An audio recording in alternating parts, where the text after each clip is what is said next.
នាទីអានរឿងនិទានអប់រំគំនិតជំរាបសួរនិងសូមស្វាគមន៍មកកាន់ប៊ុនម៉ាវីដាអានរឿងនិទានរឿងសេកពីរក្បាលកាលពីព្រេងនាយមានសេកពីរក្បាលត្រូវជាបងប្អូននឹងគ្នាហើយអាស្រ័យនៅព្រៃរកាដែកជិតភ្នំមួយ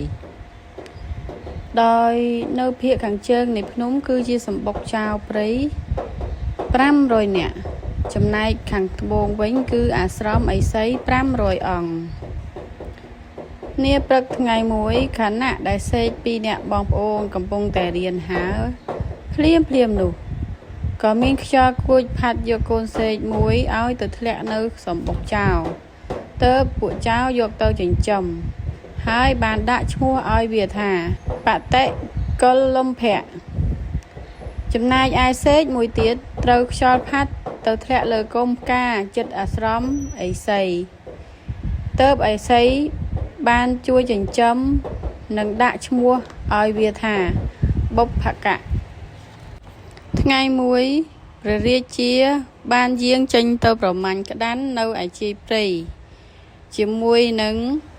បរិវារជាច្រើនអ្នកព្រះអង្គបានដាក់រាជបញ្ជាថាបើក្តាន់ណារត់កាត់មុខនរណានោះហើយអ្នកនោះបណ្ដាលឲ្យក្តាន់នោះរត់រួចនឹងត្រូវដាក់ទោសនៅពេលនោះ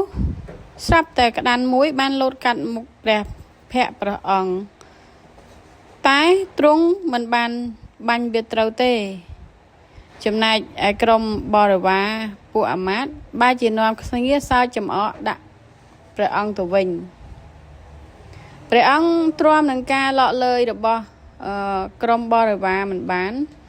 ទើបកើតអស្មិមេនៈចេញរាជបញ្ជាឲ្យរាជសារថីបរទេសសេះដែលជាព្រះទីនាំងរបស់ទ្រង់តាមប្រមាញ់ក្តាន់មួយនោះឲ្យទាល់តែបានដោយមិនមានបរិវារណាតាមទ្រង់ទាន់ឡើយរហូតដល់ថ្ងៃត្រង់ទៅហើយព្រះអង្គនៅតែតាមចាប់ក្តាននោះមិនបានទើបទ្រង់យាងត្រឡប់មកវិញនៅតាមផ្លូវទ្រង់បានចូលទៅគង់នៅមាត់អូរចិត្តសម្បុកចៅដោយការនឿយហត់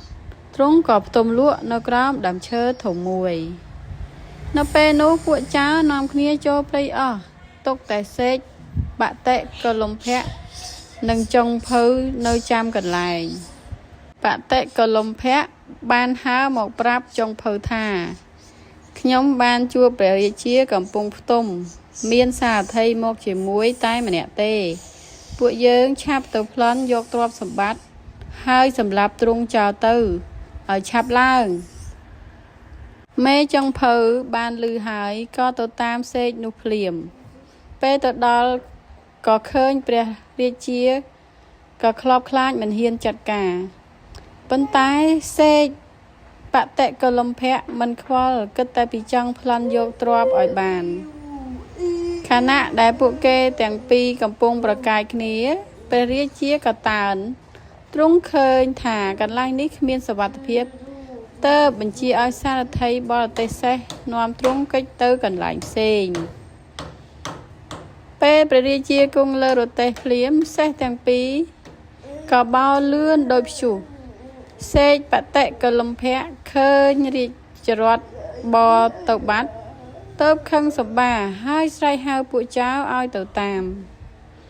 ពួកចៅទៅណាអស់ហើយឆាប់ទៅតាមសម្រាប់ព្រះរាជាភ្លាមខណៈសេកបតិកុលំភៈស្រែកហៅពួកចៅនោះព្រះរាជាក៏យាងទៅដល់អាស្រមឥសី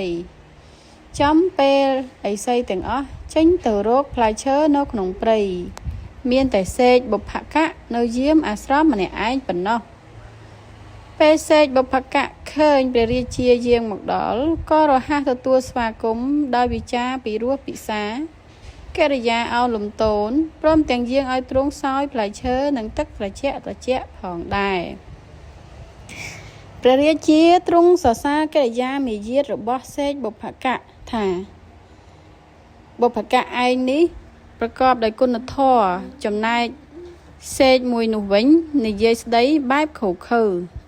ចង់តែសម្លាប់យើងឲ្យបានតើបុព្វកៈត្រៀបរាប់ឲ្យទ្រង់សន្តាប់ថាសេកមួយនោះគឺជាបងប្អូនដែលបែកគ្នាកាលពីយូររបស់ខ្ញុំសេកបតិកលំភៈរស់នៅជាមួយពួកចៅចិត្តអាក្រក់ចំណែកខ្លួននៅជាមួយឥសីដែលប្រណិប័តធម៌ដូច្នេះហើយទើបមានចរិតខុសគ្នាសេកបតិកលំភៈសិក្សាស្វែងយល់ពីការបោកប្រាស់ប្លន់សម្លាប់ប្រព្រឹត្តទង្វើខុសខើព្រៃផ្សៃចំណែកសេកបុព្វកៈរស់នៅជាមួយឥសីដែលមានតែសច្ចធម៌មិនបៀតបៀនអ្នកដទៃសង្រួមនិងប្រណិប័តល្អសេកបុព្វកៈបានសម្ដែងធម៌ថានរជនណាខ្ចប់ត្រីស្អុយនឹងស្លឹកឈើនោះតែងតែមានក្លិនស្អុយភាយនរជនណាខ្ចប់ស្ក្រោះស្នានឹងស្លឹកឈើនោះតែងតែមានក្លិនក្រអូបឈ្ងុយឈ្ងប់អរគុណសូមជម្រាបលា